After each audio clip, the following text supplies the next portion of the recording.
Hello students अपना topic चल रहा था राष्ट्रीय आंदोलन में जो क्रांतिकारी व्यक्तियों का योगदान, जिसमें अपने चापेकर बंधु वासुदेव बलवंत फड़के, श्याम जी कृष्ण वर्मा और वीडी सावरकर के बारे में पढ़ा, जो अपना टॉपिक कंप्लीट हो चुका था। आज अपने किसान आंदोलन शुरू कर रहे हैं। किसान आंदोलनों की बात करें तो सबसे पहले बात करते हैं किसान आंदोलन के क्या कारण रहते हैं।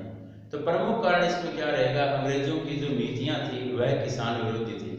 इसी कारण किसानों ने क्या किया, आंदोलन का फैसला किया और जगह जगह किसान आंदोलन होते हैं। तो इसके अंतर्गत देखिए क्या क्या कारण रहे किसान आंदोलन के। तो सबसे पहला कारण है अंग्रेज सरकार की प्रशासनिक भूकर नीति। तो अंग्रेजी सरकार की जो प्रशासनिक भूकर नीति थी वह किसानों के लिए लाभदायक नहीं थी, जिस कारण किसानों ने क्या किया, विद्रोह किया, आंदोलन किया। दूसरा देखो क्या कहा जा रहा है, बार बार अकाल पड़ना। देखो बच्चों, अगर अंग्रेजी शासनकाल की बात की जाए तो उस समय देश में जगह जगह बार बार अकाल पड़ रहे थे, जिस कारण किसानों की जो आय थी वह गिरती जा रही थी। किसानों की आय गिर रही थी एक तरफ, तो दूसरी तरफ किसानों से कर वसूल किया जा रहा था और जबरन कर वसूल किया जा रहा था, जिस कारण किसानों ने क्या किया, इसका भरपूर विरोध किया था। तीसरा देखो बच्चों क्या कहा जा रहा है, किसानों से जमींदारों व सामंतों द्वारा अत्यधिक कर वसूल करना। तो ये जमींदार और जो सामंत थे ये क्या कर रहे थे, किसानों से अत्यधिक कर वसूल कर रहे थे, जिस कारण किसानों ने क्या किया, सरकार के विरुद्ध विद्रोह किया, आंदोलन किया। चौथा कारण क्या रहा, व्यापारियों व साहूकारों द्वारा चंगुल में फंसाकर झूठे दस्तावेज तैयार करना। और पांचवा कारण सरकार की नई नीतियां। इन सभी कारणों की वजह से किसानों ने भारत में जगह जगह आंदोलन किए, जिसकी शुरुआत बंगाल में नील उगाने वाले किसानों के आंदोलन से होती है। देखो बच्चों इसके अंतर्गत होता क्या है, तो इसमें अपने पहला किसान आंदोलन पढ़ेंगे, बंगाल में नील उत्पादन करने वाले किसानों का आंदोलन। तो इसके पीछे रीजन क्या था, क्यों हुआ, तो इसके पीछे रीजन था कि जो बंगाल में नील उगाने वाले किसानों का विद्रोह क्यों हुआ, तो इसके पीछे रीजन था कि जो कंपनी से रिटायरमेंट लोग थे, अवकाश प्राप्त जो अधिकारी थे, उन्होंने बंगाल में जमीनें खरीदी और वे किसानों से उस पर नील की खेती करवाते थे। लेकिन नील की खेती करवाते थे, लेकिन वो नील की खेती किसानों के लिए लाभदायक नहीं थी, क्योंकि उसका अधिकांश भाग कौन ले जाते थे, जो अधिकारी थे अंग्रेज वो ले जाते थे। इसी कारण किसानों ने क्या किया, इसका विरोध किया। तो सबसे पहले किसान आंदोलन अपने पढ़ते हैं, बंगाल में नील उगाने वाले किसानों का विद्रोह। बंगाल में नील उगाने वाले किसानों का विद्रोह। पहला, इसमें देखो बच्चों क्या होता है, यह विद्रोह अंग्रेज भूपतियों के विरुद्ध किया गया था। इस विद्रोह में किसानों का साथ जमींदारों, साहूकारों, धनी किसानों व सभी ग्रामीण वर्ग ने दिया था। यह विद्रोह किसके विरुद्ध था, तो अंग्रेज भूपतियों के विरुद्ध। यह आंदोलन या विद्रोह अंग्रेज भूपतियों के विरुद्ध था। इस आंदोलन में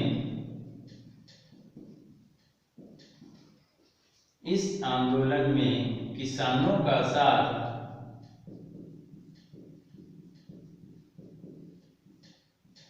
जमींदारों, बड़े किसानों व प्रत्येक गांव के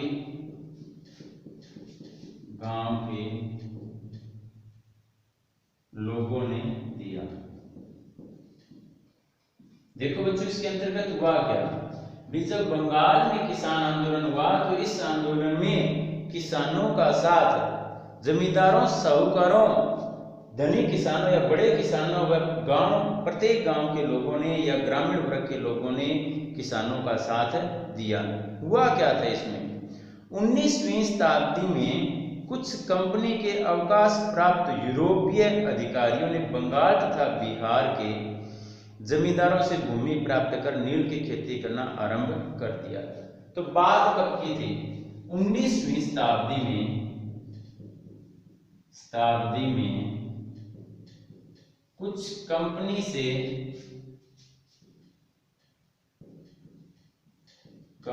से अवकाश प्राप्त अधिकारियों ने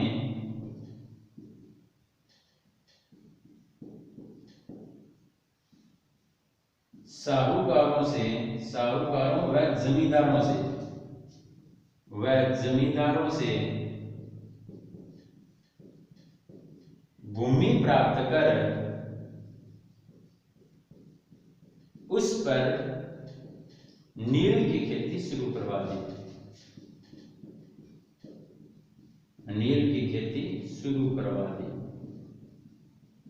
तो हुआ क्या? नील की खेती शुरू करवा दी तो उसके बाद घटनाक्रम क्या होता है? जिस कारण जो किसान है वे इसका विरोध करते हैं। तो ये कहाँ हुआ? ये घटनाक्रम कहाँ लोगों ने नील की खेती शुरू करवाई? तो वो था बंगाल व बिहार। कौन से राज्यों में? बंगाल व बिहार, इन दोनों ही राज्यों में ये घटनाक्रम होता है, जहां कंपनी से अवकाश प्राप्त अधिकारी साहूकारों से जमीन प्राप्त करते हैं।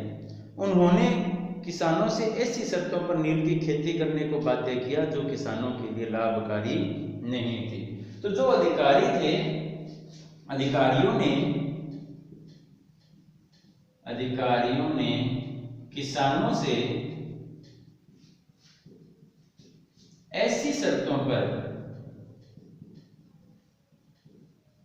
खेती करने को कहा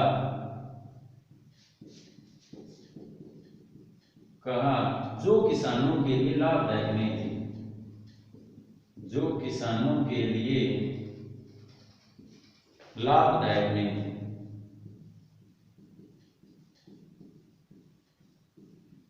इसीलिए किसानों ने क्या कर दिया? इसका विरोध शुरू कर दिया। तो सबसे पहले विरोध कहाँ होता है? अप्रैल 1860 में बारासात उप विभाग, पावना व नादिया जिलों में हड़तालें होती है। सबसे पहले कहाँ होता है? 1860 में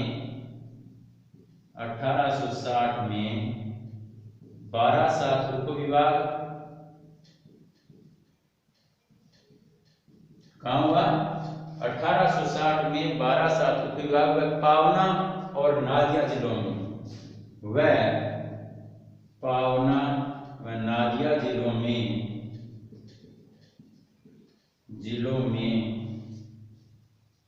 किसानों ने हड़तालें शुरू कर दी।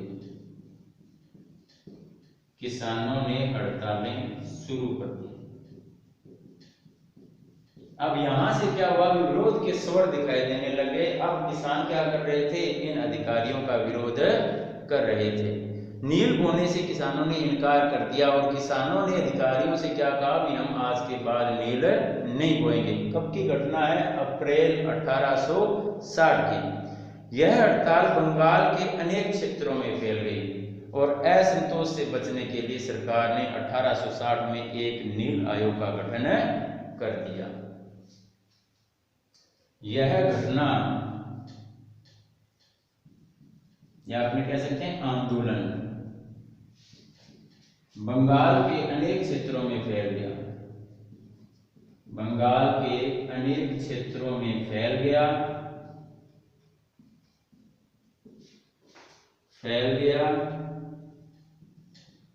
और सरकार ने असंतोष से बचने हेतु, देखो क्या हुआ? भी सरकार को पता था भी अगर उनकी मांगे नहीं मानी गई तो असंतोष बढ़ता जाएगा। तो सरकार ने असंतोष से बचने हेतु 1860 में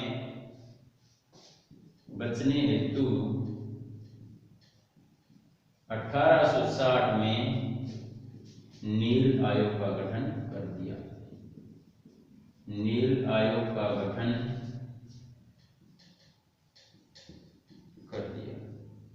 अब नील आयोग के गठन के बाद किसानों को कुछ राहत मिली, क्योंकि अब उनके पक्ष में फैसला जाने वाला था, उनका जो लाभ था वह बढ़ने वाला था। इसलिए किसानों ने इस आंदोलन को समाप्त कर दिया। देखो बच्चों, इसके अंतर्गत हुआ क्या, मैं दोबारा दोहरान कर रहा हूं भी बंगाल में नील उगवाने वाले किसानों ने यह आंदोलन किया और यह आंदोलन कंपनी से कुछ एक जो अधिकारी थे अवकाश प्राप्त कर चुके थे उन्होंने किया। उन्होंने साहूकारों और जमींदारों से भूमि प्राप्त कर किसानों से नील की खेती शुरू करवा दी, लेकिन अधिकारियों ने ऐसी शर्तें रखी किसानों के सामने जो उनके लिए लाभदायक नहीं थी, इसीलिए किसानों ने इसका विरोध शुरू कर दिया। जब ये विरोध बढ़ता हुआ नजर आया तो सरकार ने असंतोष को रोकने हेतु या असंतोष से बचने हेतु 1860 में नील आयोग का गठन कर दिया और आंदोलन समाप्त हो गया। तो बच्चों आप इस टॉपिक को लर्न करें और अपने नोटबुक में नोट करें। थैंक यू बच्चों।